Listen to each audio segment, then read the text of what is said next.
In today's video, I'm going to teach you how to change Dropbox sync settings. This is an important skill to master if you want to manage your storage effectively and keep your files organized. Let's dive in. First, we need to launch Dropbox. You will see the Dropbox icon in your system tray if you are on Windows, or in the menu bar if you are using a Mac. Click on that icon to open the Dropbox application. The small window that appears will show your recent activity and files. It's essential to ensure that you are logged into the correct account.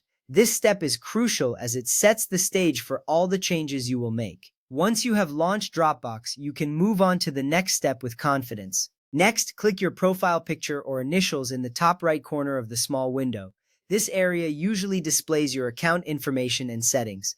By clicking here, you will access a drop-down menu with various options. This is where the magic happens. The profile picture acts as a gateway to your account preferences, allowing you to customize your experience. It's a simple action, but it opens up a world of settings that can enhance how you use Dropbox. Make sure to click on it, and then we can proceed. From there, select Preferences or Settings from the drop-down menu. This will take you to the main settings window where you can adjust various aspects of your Dropbox account. In this section, you will find multiple tabs that cover different features. Choosing preferences is important because it allows you to tailor the Dropbox experience to your specific needs. Each setting here can affect how your files sync and how much space they take up on your device. Once you select preferences, you're one step closer to managing your sync settings. Now click the Sync tab at the top of the window. This is where you will find all the sync-related options for your Dropbox. The Sync tab is specifically designed for managing how your files are synchronized between your computer and the cloud.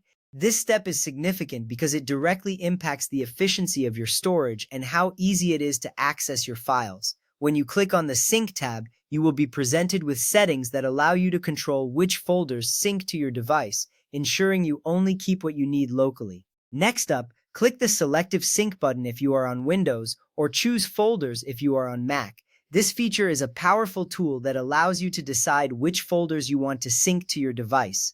By using Selective Sync, you can save hard drive space by removing unnecessary files from your local storage.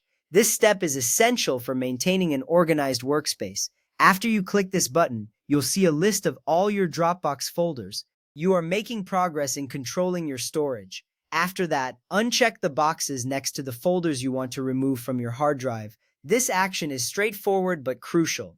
By unchecking these boxes, you are instructing Dropbox to stop syncing these folders to your device. This means they will no longer take up space on your hard drive, but they will still be accessible online. This step is a great way to declutter your device without losing access to your important files.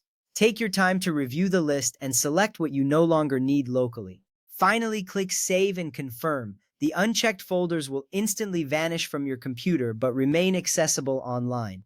This final step is rewarding as it confirms the changes you've made. By clicking Save, you ensure that your settings are applied and you won't have to worry about those folders cluttering your hard drive anymore. It's a small but significant action that keeps your computer organized. You can always revisit these settings if you need to make adjustments in the future.